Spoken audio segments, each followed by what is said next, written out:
Olá, bem-vindos ao Brazilian Mindset. Eu sou Simone Martins, Licensed Professional Counselor no Texas, e a convidada de hoje é a Renata Castro. Ela é advogada de imigração, formada em Direito pela Nova Southwestern University, com graduação em Administração de Negócios e especialização em Marketing e MBA em Gerenciamento de Projetos.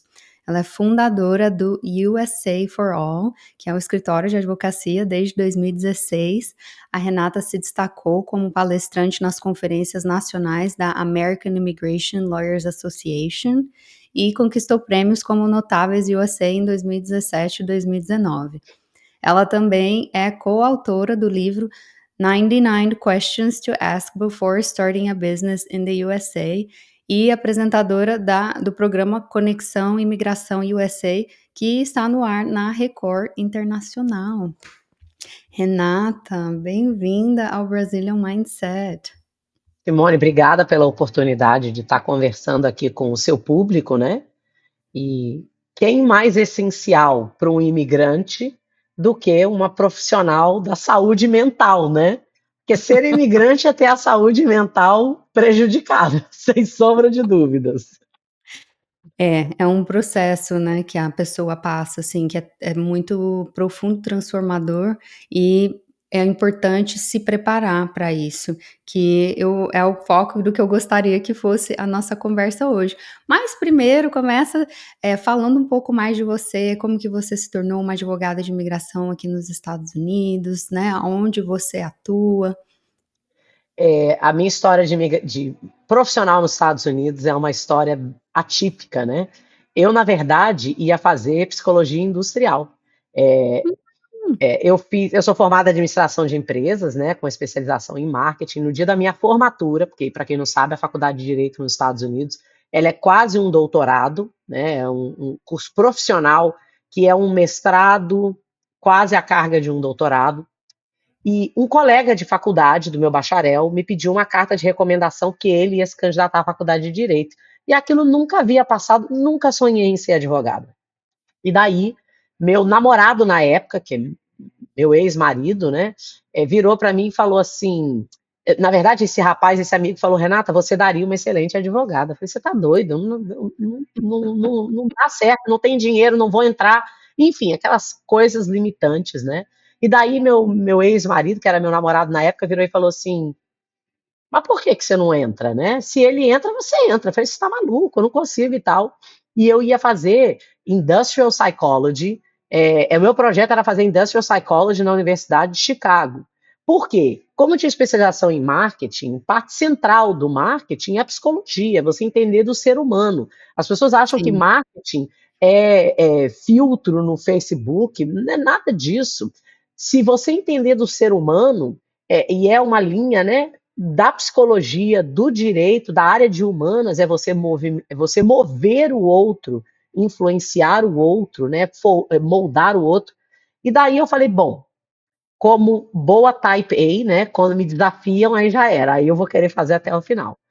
E eu fiz a prova, entrei na faculdade de Direito, e foi um processo muito desafiador, porque a faculdade de Direito, nos Estados Unidos, o processo socrático, pelo menos na faculdade que eu fiz, foi algo que realmente vai sugar de você. Não é aquela faculdade de Direito do Brasil que você marca a presença e some, não. Eu trabalhava em período integral, eu tinha um filho na época, né? Quer dizer, tinha só um filho, daí, óbvio, para criar um desafio ainda mais excitante, fiquei grávida no meu último ano da Sofia.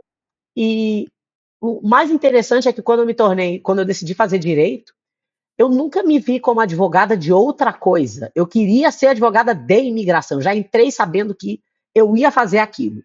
Eu não olhava para mais nada, era direito imigratório. Porque o direito imigratório, Simone, é como você ser terapeuta, consultor empresarial, pastor, curandeiro. Você está lidando, ao mesmo tempo que eu trabalho com uma vítima de tráfico humano, eu tenho que mudar o chapéu e trabalhar com o investidor, com o medalhista. Então, a riqueza humana no direito imigratório é muito grande. O custo humano também é muito grande, né? Eu tenho um Sim. respeito incrível por profissionais da área da saúde mental como você, porque, por exemplo, eu estou gravando isso com você, eu estou em Massachusetts fazendo atendimentos. Hoje, 60% dos meus clientes são vítimas. Vítimas de tráfico humano, vítima de violência doméstica, vítima de crime. E eu e a minha equipe, a gente tem que fazer um trabalho que eu imagino que vocês também, né, no lado da psicologia, do counseling, tem que fazer. Eu não posso deixar a desgraça da vítima me quebrar, porque se me quebra, eu não ajudo ela. Eu tenho que Sim, tirar dela, extrair dela o que é essencial, mas imagina, eu atendi uma pessoa ontem que ela foi molestada pelos dois primos, né, a vida toda, e se sentia culpada por aquilo. O pai batia na mãe, e daí ela vem para os Estados Unidos para ser abusada, né, sexualmente uhum, pelo patrão por anos, tá? E continuou trabalhando para ele, porque ela falava, eu tinha que fazer porque eu precisava do dinheiro. E aí a gente que tem um esclarecimento um pouco maior, vê que aquilo ali é uma resposta de sobrevivência que ela desenvolveu quando era vítima lá atrás. E você tem que sim. ouvir aquele relato e sair daquilo incólume é realmente algo que, ao mesmo tempo que cria um peso pessoal, porque isso impacta as nossas relações pessoais, que a gente é um ser humano fazendo esse trabalho, ela falou, você mudou a minha vida, porque eu nunca tinha conseguido falar para nenhum estranho, e eu para ela sou uma estranha, eu nunca tinha conseguido falar para nenhum estranho o que havia acontecido. Então, ao mesmo tempo que quando aquela luz acende, sabe, que a pessoa fala, nossa, tem uma luz no fim do túnel, eu vou conseguir algo que é melhor do que o que eu tenho agora, e isso daí é para o campeão de boxe, até a pessoa que é vítima de tráfico humano, é isso que une, é o fator ser humano, e isso, para mim e para minha equipe, é o que faz a gente continuar, porque não é para os fracos, não, viu? Não, não, é um trabalho bem especial e assim, muitas vezes as pessoas só se dão conta dos seus traumas e das coisas que carregam depois que imigram, né. Talvez viveram em modo sobrevivência onde estavam, nunca trataram isso, e aí a hora que vem pra cá e vai passando as dificuldades daqui, muitas dessas coisas vêm à tona.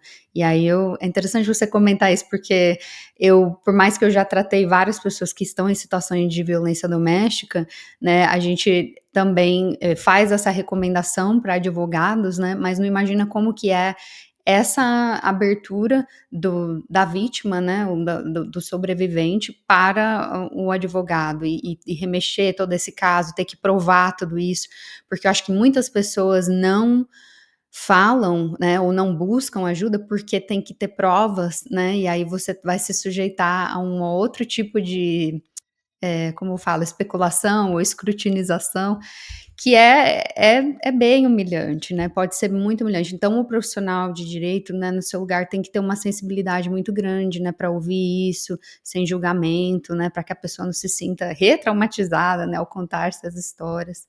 Olha, quem é meu cliente sabe que a minha conversa com eles é a seguinte: a sua terapeuta tem tempo hábil de te levar carinhosamente, massagear você ao seu breakthrough.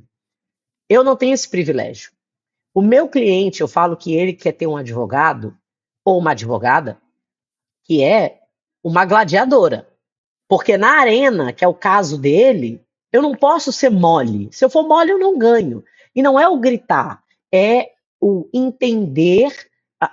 E outra coisa, se você tiver muita empatia, você não consegue. Você entra naquele vortex do caso e ali você fica impactado e você não consegue ajudar. Então eu falo para o cliente o seguinte: olha, pode ter certeza, quando eu sair daqui, eu vou para casa, eu vou chorar, a minha equipe chora, mas se eu chorar na sua frente, você pode ter certeza que ali eu já não consigo mais ajudar o seu caso. E tiveram poucos casos que eu chorei na frente do cliente durante o caso, né? Eu acho que o mais impactante foi um de uma mulher brasileira, que ela foi vítima de tráfico humano. E quando eu li o police report dela, né, o boletim policial, foi muito difícil ler o boletim policial dela. Muito difícil mesmo. Quando envolve criança, quando envolve, por exemplo, abuso sexual de criança, eu sou mãe, né, eu tenho uma filha e um filho, então aquilo para mim é assim, avassalador. Mas o dessa Sim. moça, ela vivia acorrentada como um cachorro num quarto, ela comia comida de cachorro, literalmente. Ela morou durante 4 ou 5 anos numa casa que ninguém sabia que ela estava lá. O marido dela trouxe ela do Brasil para os Estados Unidos, chegando aqui começou a abusar sexualmente dela. Ela ficou grávida várias vezes e abortou porque ele batia nela até que ela perdesse a criança. E daí, ele à noite botava um furgão e colocava ela para trabalhar à noite. Imagina, essa mulher não tinha um momento de paz na vida dela durante anos. E ninguém da família sabia onde estava. E aí um dia, Simone, eu não lembro se ele saiu ou se ele dormiu, eu não me lembro do detalhe que proporcionou a fuga dela. E ela correu pela rua, igualzinho em filme de terror, e ela correu pela rua, bateu na porta de um vizinho que não sabia que ela existia, ninguém sabia que ela morava ali. Quando eu Nossa. li aquele police report, eu, eu, eu tive que me segurar, porque aquilo ali é o tipo de monstruosidade que você não imagina que existe numa pessoa, né? E impactar uma outra pessoa. E sabe o que foi mais interessante? É que ela era de uma docilidade, a vida da mulher completamente destruída. Porque às vezes a gente lida com a vítima, e a vítima, quando ela se vê num momento de poder, ela quer vitimizar o outro, porque aquilo ali é um mecanismo de proteção dela. Porque todo mundo pensa na vítima assim, a vítima é doce, é vítima. Não é, não. A vítima vem para cima da gente, às vezes, com 7 pedras na mão. Para a Sim, gente é delicado trabalhar isso, mas esse caso dela, eu nunca me esqueci disso. Eu falei para ela, olha, eu sei que não é o que você veio pedir, né? Mas eu quero representar o seu caso. Você não precisa me pagar um centavo. Eu quero representar você. Aí sabe o que ela falou para mim? Ela falou: eu agradeço, mas não é justo. Você estudou e você merece receber. E ela não tinha o dinheiro, Simone. Ela hum, não tinha o dinheiro. Então, aquilo ali é uma lição em humildade, em civilidade, porque ela, né, toda a simplicidade dela, quando a gente falou, não, não quero, se você pagar a gente, eu não pego o seu caso. E aí ela falou, não, então eu quero pedir para você deixar eu vir limpar o seu escritório. Eu falei, não precisa. Porque ela estava tão acostumada a ser tratada como uma mercadoria, né? E sim. ela chorou e ela, no final, ela veio. Ela pegou 2 ônibus, veio até o escritório da gente com pastel e tal. Todas as vezes que eu a via, eu chorava. Para mim foi muito difícil trabalhar naquele caso, porque ler aquilo, imaginar aquilo, vivenciar, mesmo que mentalmente, é muito delicado. Então, quando a gente fala de vítima, todo mundo pensa na mulher, né? De cada 10 vítimas que meu escritório atende de violência doméstica, 6 são homens. E dos 6 homens, 4 estão em relacionamento heteroafetivos. O homem tem muita dificuldade em reconhecer, aceitar e externar que ele está num relacionamento abusivo. Muito mais do que a mulher. A mulher tem dificuldade em agir. Ela quer proteger o homem, né? Ela fala assim: não, ele é abusivo, mas é só quando ele bebe. O homem não. Ele não é que ele acha que a mulher não é abusiva, é que ele acha que ele não foi homem o suficiente para parar o abuso, porque é o mecanismo dele de defesa. É Uhum. algo fascinante, tá? Eu realmente sou suspeita para falar, mas também posso dizer que eu envelheci 10 anos em um ano. É intenso. Nem me fala. Eu fui na médica esses dias, ela falou assim: "Ai, como que tá o seu estresse?" Eu falei assim: "Ah, normal, eu acho que eu tô bem, assim, tá". Aí ela faz o exame lá, ela fala assim: "É, Mas eu tenho não uma tá não", raiva. Eu tenho uma raiva porque a quando o gente médico absorve, fala. né, a Eu gente fico com absorve. raiva quando o médico fala assim: tem que controlar o estresse. Aí eu já respondo assim: e você faz o quê? Me conta. Olha, quando um advogado fala para mim assim, eu não tenho work-life balance, eu falo, meu filho, isso daí não é um privilégio para a gente não tem work-life balance, a gente tem compartimentalização. Para a gente ser bom no que a gente faz, a gente tem que aprender a ser várias pessoas dentro de uma pessoa. Porque aquele nosso cliente, eles têm uma expectativa, ele tem uma necessidade, aquela profissão requer uma fortaleza mental, e ser imigrante requer uma fortaleza mental, né, Simone? No geral. Sim, o que me traz ao ponto, de agora pegar um pouco da sua experiência, o que que você recomenda para uma pessoa se preparar para imigrar? Olha, terapia, terapia, terapia, mais terapia. Por que que eu falo de terapia? a gente fala da terapia, eu tive a oportunidade, né? Quando eu era criança, eu vim de uma família pobre, bem naquele estilo brasileiro, né? Pobre não tem depressão. Hoje em dia, minha mãe fala de todo mundo é deprimido. Aí eu falava, mãe, lembra quando eu tomava uns cacetes que pobre não tinha depressão? Mas a gente tem que progredir, né? E eu falo isso porque o imigrante que vem para os Estados Unidos, ele já vem numa condição de vira-lata. E ele vem com aquele pensamento assim: ah, mas eu não pareço imigrante. Ah, americano. Ah, eu tenho sotaque. Ah, eu não tenho documento. Ele fica criando narrativas na cabeça dele que nem sempre são verdade e que em várias vezes serão verdade, mas que ele vai ter que transpor. Por exemplo, eu já dei entrevista para todos os grandes canais de televisão dos Estados Unidos: Fox, CNN, ABC, CBS. Óbvio que eu falo inglês, né? E daí as pessoas, o brasileiro no geral, liga no meu escritório e fala assim: ah, mas a doutora Renata fala inglês? Dá vontade de falar: não, eu falo aramaico. É óbvio que eu falo inglês. Como é que eu fiz faculdade? Pergunta, né? E eu posso escolher me impactar com aquilo, ou eu posso entender que aquilo ali vem do ponto de vista limitado daquela pessoa. E você, como imigrante, vai ser apresentado ou apresentada com essas situações o tempo todo. Você pode ser o CEO da Pepsi, você pode ter 3 mestrados, você pode ser quem você achar que é. Isso não tem a ver com a sua capacidade, isso não tem a ver com a sua condição de imigrante. Se você não trabalhar isso na sua cabeça muito bem, você vai abandonar o seu projeto Estados Unidos, porque aquilo ali vai fazendo um chip, né? E chega uma hora, eu quase saí da faculdade de Direito. Eu tive um professor na faculdade de Direito que ele usava o meu material para dizer o que não fazer ao escrever os casos. É, eu chorava. E um dia ele falou para mim assim: vai ver que o seu inglês não é tão bom porque você não nasceu aqui. Aí eu falei, olhei para ele e falei, mas engraçado, eu fiz a mesma prova que os americanos fizeram e eu entrei na mesma escola. Como que o meu inglês não é bom? E ele jamaicano, tá? Ou seja, não era nenhum laureado, né, do inglês erudito, mas eu depois que fui passando pela faculdade, eu lembro que quando eu fui fazer o bar, que a gente vai estudar a prova, né? A prova que tirou a nota mais alta, a redação era cheia de erro. Cheia de erro. As pessoas falam assim, eu quero falar inglês como um americano. Eu falo, não faz isso não, que americano fala inglês todo errado. Você quer falar inglês como qualquer pessoa, mas gramaticamente você não quer falar como um americano. Mas é você sair daquela bolha, né, do julgamento como imigrante para tirar vantagem das oportunidades. Imagina se eu não tivesse feito a prova, se eu não tivesse continuado, se eu tivesse deixado que a visão limitada de outras pessoas definissem o que eu poderia ser ou fazer, eu não teria chegado onde eu cheguei. Então, uma grande lição que eu tive a oportunidade de aprender nesses 22 anos de Estados Unidos, com terapia, com acompanhamento de mentores mesmo, pessoas que me desafiam, porque terapia que é confortável não é terapia, Ah, sim.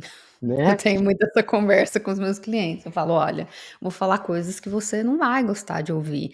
É, E aqui também é muito interessante esse ponto que você falou, né, da questão de como você percebe uma microagressão ou se você entende aquilo como é uma tentativa de conectar. Então, por exemplo, às vezes eu tenho pessoas que começam a falar comigo em espanhol, porque vê minha feição e imagina que eu aham, sou mexicana, não sei, né? Aqui no Texas, por exemplo, tem muitos mexicanos, muitas pessoas países da América Central, ou pessoas que genuinamente não sabem que no Brasil se fala português. E aí gente, eu respondo em espanhol numa boa, é, e eu é, adoro, porque assim, a você gente sabe acaba que arranhando no portunhol e eu não me ofendo. Aí a pessoa fala: "Ah, eu queria tanto", né, americano, fala: "Ah, I would love to learn Spanish". Eu falo assim: "Pois é, então, eu falo português, mas eu também tô aprendendo espanhol". E a pessoa fala: "Oh, really?". você E aí sabe que eles é. ficam super sem graça e tal. Então, tipo, eu não vejo isso, sabe, como uma agressão, uma discriminação. Tem muitas vezes que genuinamente as pessoas estão tentando se conectar, sabe. Então, vai de você ter trabalhado isso dentro de você, né. Dentro de você. Você falar isso é super interessante, porque eu fui casada com 2 brasileiros, né. E eu percebo, Simone, que os relacionamentos internacionais, o relacionamento amoroso, qualquer relacionamento, mas o amoroso, principalmente o casamento, ele é muito difícil porque ele vem ladeado de expectativas, né? E a melhor maneira de se recepcionar é ter expectativa, porque ninguém vai chegar àquele, né? E hoje, com a internet, as pessoas têm uma expectativa que não corresponde à realidade, porque a gente tem uma realidade que ela é manicurada, né? Quando a gente fala aqui de o cara perfeito, o casamento perfeito, enfim, aquilo ali não é a realidade, 99% das vezes. E daí eu fui ter a minha primeira experiência com um gringo, namorando um gringo, né? E meu namorado, que é americano, ele, quando foi me apresentar para uma pessoa da família dele, a primeira coisa que saiu da boca da pessoa foi: Nossa, mas você fala inglês tão bem. Aí eu fiz assim: O que eu vou falar pra essa pessoa? Ele quis se afundar embaixo da mesa, mas eu falei para ele: eu consigo hoje entender por que, que as minhas clientes que se relacionam com os gringos, elas reclamam que eles são distantes, que eles não são carinhosos, que, né, elas se sentem isoladas. Na maioria das vezes tem uma romantização daquele relacionamento em si e do que é o gringo. E ele também tem uma projeção do que é brasileiro, mas ninguém fala, ninguém discute, aí fica aquele dito pelo não dito.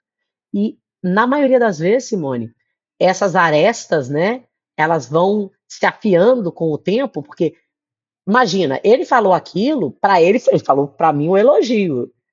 Para Sim. mim foi tipo assim, como assim? Eu falo inglês muito bem. Mas você deixa para lá. Mas aqueles fiapos, eles vão se afiando e aqueles vão se tornando espinhos e vão se tornando canivetes e facas e esporas, e aquilo vai criando um ambiente dentro do relacionamento internacional que a pessoa não se entende mais.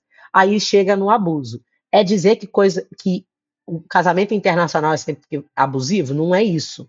Mas é que essa falta de é, comunalidade, né?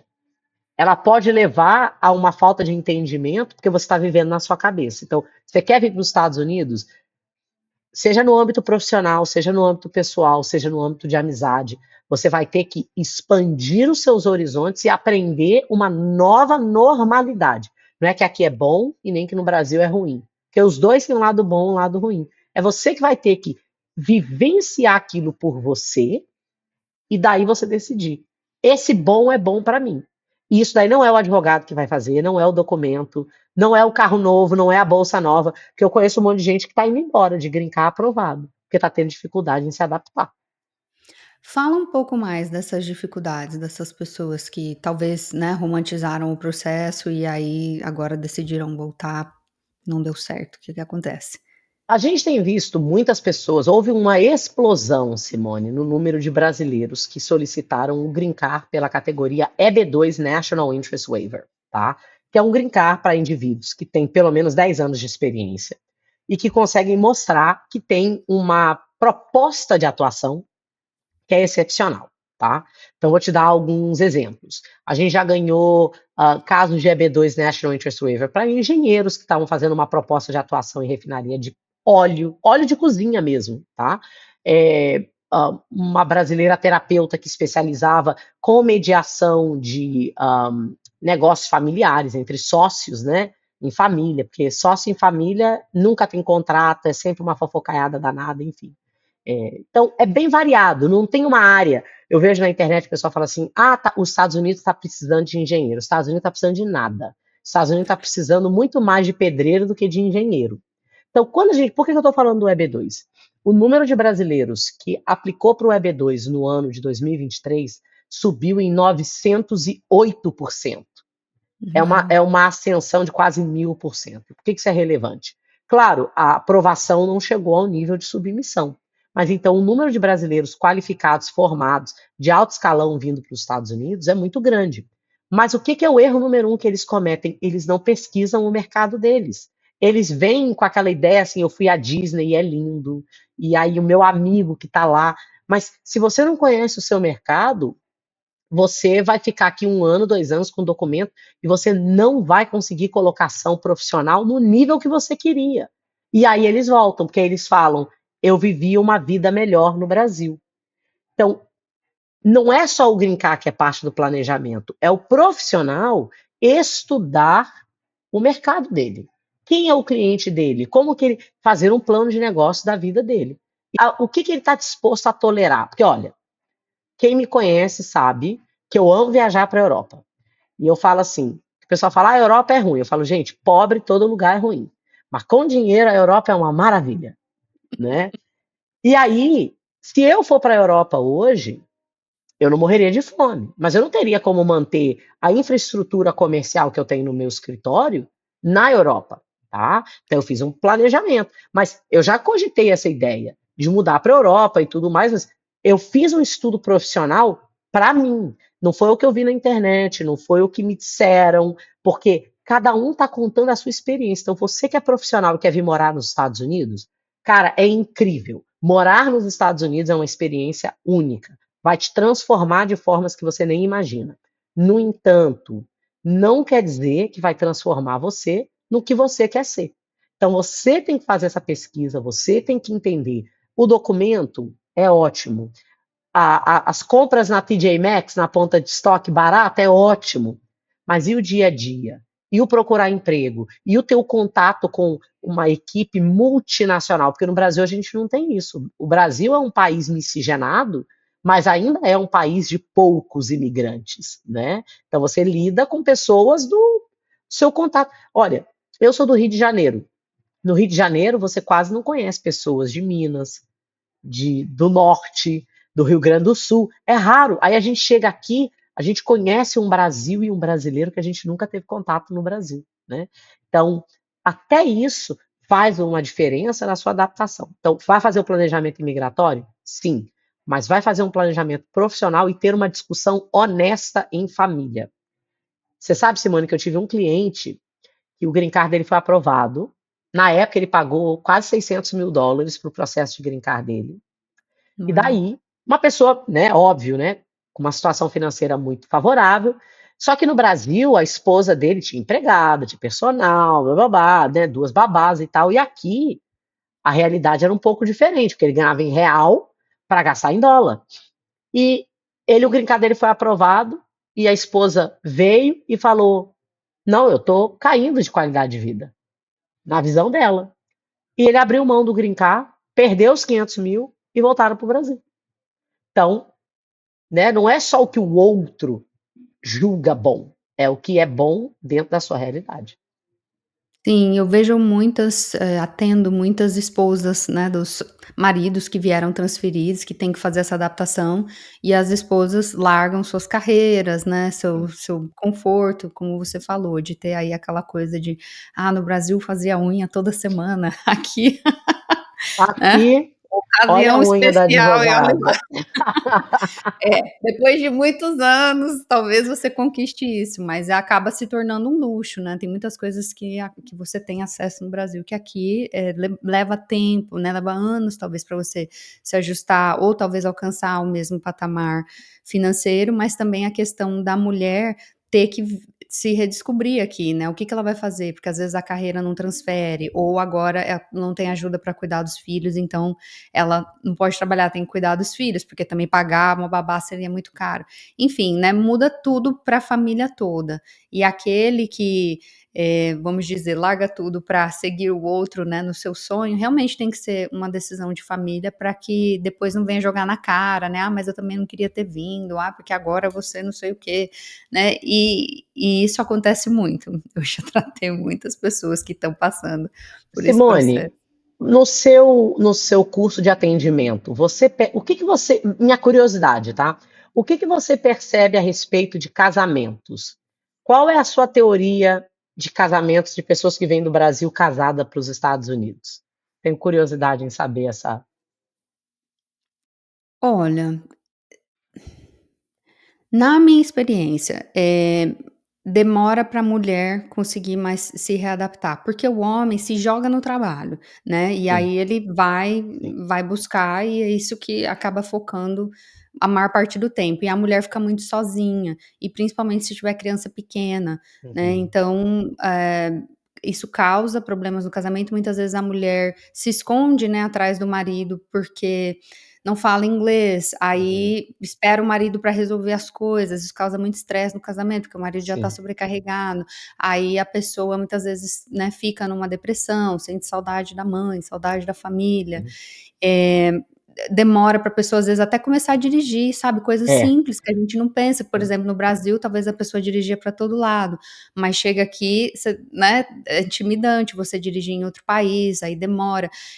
Questões, por exemplo, como ir ao médico ou resolver problemas simples, como ir no banco, sabe, questões assim que a pessoa, por causa do inglês, muitas vezes fica, né, amarrado. Navegar o sistema de saúde americano é bem complicado também, até pra gente que tá aqui vários anos, É, se a gente ainda fica, é. né, em dúvida. Então, assim, o que eu vejo é que muitas vezes questões que, já, de novo, voltando, questões de traumas lá da infância começam a vir à tona, porque lá se você tinha uma vida que você estava, né, ocupado e não estava muito pensando em nada, quando você chega aqui e tudo é tirado dentro de você, aí você começa a se questionar, fala, ok, quem sou eu nesse outro país, né? Aí vem muito uma questão existencial, de identidade, sabe? Sim. O que que eu vou ser aqui, né?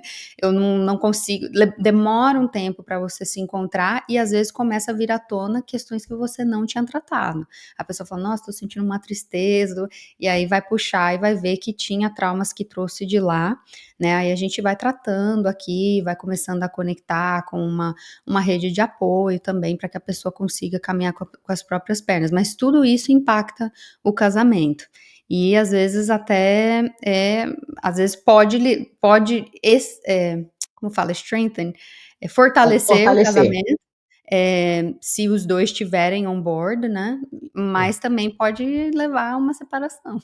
Então, É, você descreveu com muita maestria, né, o que a gente percebe lá no escritório, e uma das coisas que a gente se preocupa muito quando a gente faz processo de green card por casamento, quando as pessoas estão em relacionamentos à distância, né, que tem alguém que está nos Estados Unidos e alguém que está no Brasil, porque aí o cara que está nos Estados Unidos, ou a mulher, ela vai para o Brasil, ou ele vai para o Brasil, com dinheiro, porque o dólar é é férias. 1,560. Aí é férias. Aí eu falo, mas vocês já viveram a vida da dureza?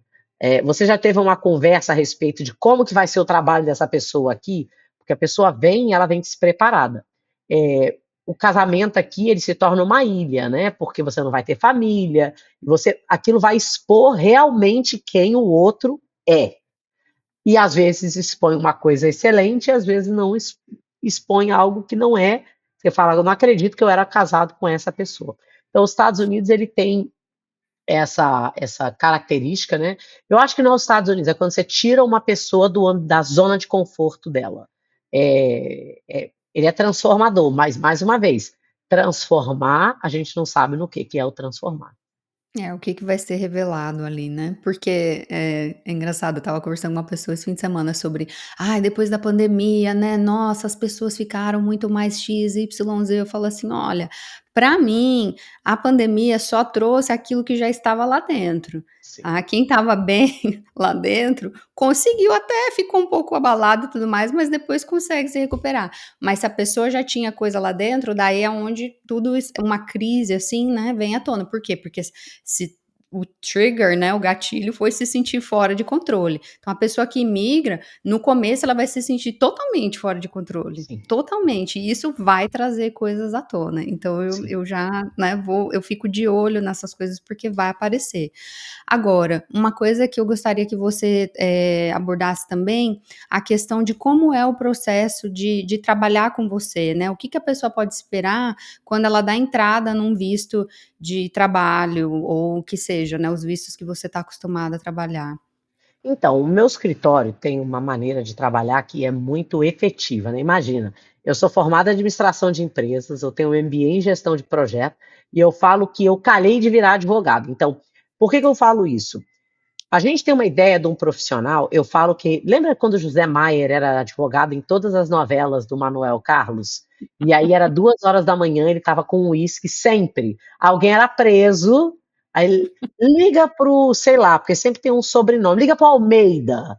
Aí ao meio do advogado, 2 horas da manhã, ele atende o telefone, ele conhece o delegado e já solta. Eu falo: olha, abandona essa ideia, porque nos Estados Unidos não é assim. Os serviços são muito mais comodizados, né? Até, por exemplo, na parte da terapia também. O lado comercial ele é muito exacerbado, porque aqui é uma economia que demanda resultados.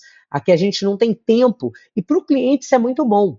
Porque se um advogado tem uma infraestrutura por trás dele, como eu tenho no escritório, eu tenho mais 4 advogados trabalhando na equipe sob a minha batuta. Nós somos uma equipe de 82 pessoas.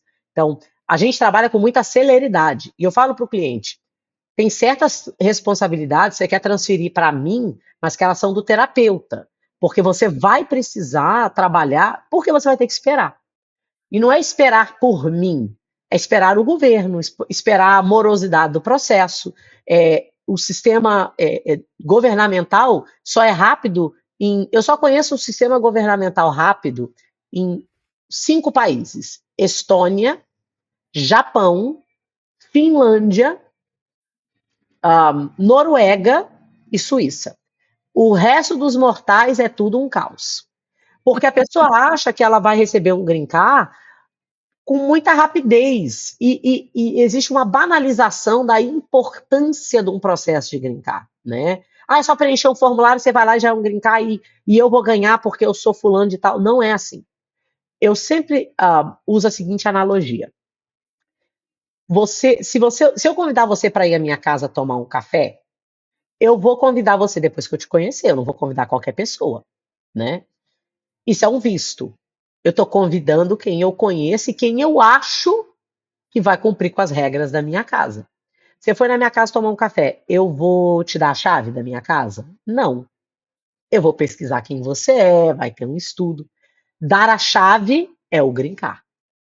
O green card é o dar a chave da casa deles. Então você vai ter que esperar. Ah, mas está esperando 3 meses. Tem gente que espera anos. Ah, mas eu não quero esperar. Se você não se sente confortável em esperar, você não deve ir para os Estados Unidos e para país nenhum. Porque não existe nenhum país que o processo migratório é rápido. Eu acho que a gente precisa ter essa conversa e não é para diminuir o sentimento da pessoa, é para criar uma expectativa realista do que eu consigo entregar, né? E do que um advogado com integridade vai conseguir entregar. E daí, o que é a cidadania? É passar a escritura da minha casa para você. Aí ali já era, ali o relacionamento é de confiança total, então vai ter um critério muito maior. Então, para você que é imigrante, se você estiver trabalhando com um escritório como o meu, você vai ter que compilar documentos, você vai ter que dar informações, vai haver uma expectativa de um trabalho de um piano a 4 mãos. Aqui não tem um advogado que vai criar a evidência para você, que vai dizer o que você deve falar. A gente vai sim, baseado na nossa experiência, né, profissional, te levar a questionamentos, como a Simone faz na terapia. Então me conta, a gente vai levando a pessoa e a pessoa fala: meu Deus, eu sou abusado e não sabia. Mas a gente já sabia lá atrás, né? Mas vai ser necessário que você e a sua equipe de advogados. E outra coisa, no Brasil, a mão de obra ela é banalizada. Então, você tem um advogado que geralmente trabalha com outros advogados e com poucas pessoas na equipe de suporte. Aqui não. Igual no hospital, as enfermeiras têm um respeito profissional muito grande, porque os médicos eles se utilizam do conhecimento delas, que no Brasil, na América Latina, não é assim, né? E aqui nos Uhum, Estados Unidos, os advogados trabalham supervisionando profissionais abaixo dele. Que, claro, uma paralegal, isso é muito importante, gente. Paralegal não é advogado, paralegal não pode dar aconselhamento legal. Preencher formulário é um processo legal que pode te trazer consequências trágicas se não for feito de acordo com a lei. Então, quando você fala, estou trabalhando com um escritório de advocacia, a gente vê uma diferença cultural, né? Eu vejo isso muito no advogado e no médico. Ah, eu liguei no médico e o médico não me viu. Claro, porque quem vai pedir o seu exame não é o médico, é a enfermeira, que é uma profissional capacitada e treinada por ele. Você vê isso na sua área também. Então tem toda uma hierarquia, porque senão o custo da mão de obra que o cliente final vai pagar, ele fica exorbitante. Então existe. uhum, Então, por que eu falo isso? Ter um escritório grande é beneficente para o cliente. Por quê? Você não sustenta um escritório grande sem excelência. Você precisa ter protocolos de cuidado no caso, né? Então, por exemplo, no meu escritório a gente tem um ombudsman, a gente tem uma pessoa encarregada de ouvir e resolver reclamações. Por quê? A gente não quer aquilo. Então, imagina, num escritório pequeno, a advogada ficou doente, tudo para. Por quê? Está doente. E a gente tem todo um cuidado para haver continuidade nos casos. Graças a Deus, que o meu escritório hoje é um escritório de excelência na parte migratória. Nós temos um sistema de transparência com os clientes. E a gente deixa muito claro que a gente quer representar o maior número de brasileiros, mas que a gente não aceita qualquer caso. Para a gente aceitar um caso, a gente tem uma discussão muito aberta do que é a capacidade que a gente tem de representar, até que ponto a gente vai levar e como a gente pode ajudar. Então, para você que é brasileiro, finalmente, você deve apoiar o trabalho de brasileiros simplesmente porque é um orgulho hoje ver profissionais como você, Simone, que se licenciaram aqui, que tiveram que fazer todo um trabalho, né, aqui nos Estados Unidos. Isso demonstra que aquele profissional já transpôs barreiras muito maiores do que de alguém que já nasceu aqui nos Estados Unidos. Então, você não tem que contratar porque é brasileiro. Você tem que contratar porque um profissional brasileiro transpôs obstáculos que outros profissionais não tiveram que transpor, e que orgulho poder ajudar esse profissional ou apoiar esse profissional em vista desse obstáculo. Porque quem sobrepõe obstáculos apresenta um serviço muito melhor.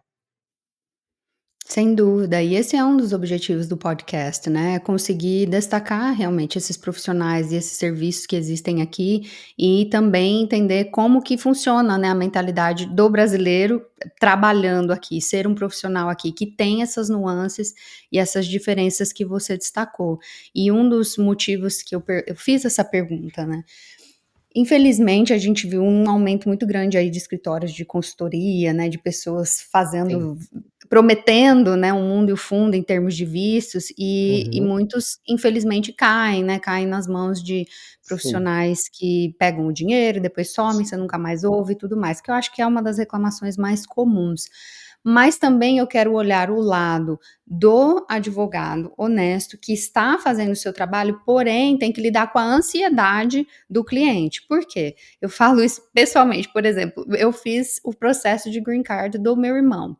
Ele Aham. tá na fila, a fila dele é de 7 anos. 7 anos, não adianta eu ficar ligando lá, perguntando: "E aí, tem algum update? Tem algum Mas update? eles Tem algum ligam, update?" eles ligam. Porque E não a gente tem. fala assim, olha, e a internet é ótima, mas eu falei, gente, como é que as pessoas viviam com essa neura toda dentro da cabeça? Porque eles ficam lá nos grupos. Olha, o do meu vizinho foi aprovado em um mês. Eu falo, cara, ou você confia no profissional, ou você precisa trocar de profissional. Porque se você está ali na internet o tempo todo, não é que você não tem direito à autonomia no seu caso, mas você tem que ter confiança no seu profissional. E quando alguém apresenta para você algo que soa muito fácil, é igual chegar para você e falar: "Simone, eu estou tendo crise de ansiedade". Você fala: "Então, vai para casa, dorme que amanhã acabou tudo". Isso não é verdade. Você vai ter que fazer um trabalho, longo prazo, e você precisa estar habituado a ter essa até esse desconforto nas entregas de informação que são apresentadas para você. Se você não estiver preparado para isso, aí você vai cair num golpe. E acontece com muito mais frequência do que as pessoas imaginam. Sim. Ai, Renata, tô adorando a nossa conversa. Tem tanto conhecimento nessa área. Como que uma pessoa que quer trabalhar com você pode te encontrar? Então, indivíduos que puderem dar o privilégio de representá-los, é só entrar na internet, USA, o número 4, all, usaforall.com. A gente faz análise inicial gratuita de casos em todo o mundo. Então, para todo mundo que quer morar nos Estados Unidos, se você está nos Estados Unidos, se você ainda quer vir para os Estados Unidos, é só entrar em contato comigo, com a minha equipe. A gente vai ter o maior prazer de fazer uma análise objetiva e gratuita das suas reais possibilidades de morar legalmente nos Estados Unidos e fazer o seu sonho americano uma realidade. Ok, ótimo. Vou deixar os seus contatos na descrição do episódio. Renata, muito obrigada. Obrigada, Adorei Simone. conhecer, adorei saber mais do seu trabalho e espero que você continue prosperando aí, crescendo, representando muitos brasileiros aqui. E você também, porque quando um escritório de terapia está indo bem, é sinal que pessoas curadas estão andando pela rua. Eu já falei que o nosso próximo critério para aceitar clientes vai ser: tá com a terapia em dia? Tá medicado? Vai ajudar, né, a dar uma Ajuda, estabilidade. Porque, ajuda. assim, é uma decisão séria, né, imigrar é uma decisão muito séria que envolve a vida toda da pessoa e causa ansiedade. Então Sim, a gente entende e vamos trabalhando em conjunto aí para apoiar isso aí. os brasileiros. Simone, foi um prazer estar aqui e eu espero ser convidada novamente. Sim, com certeza.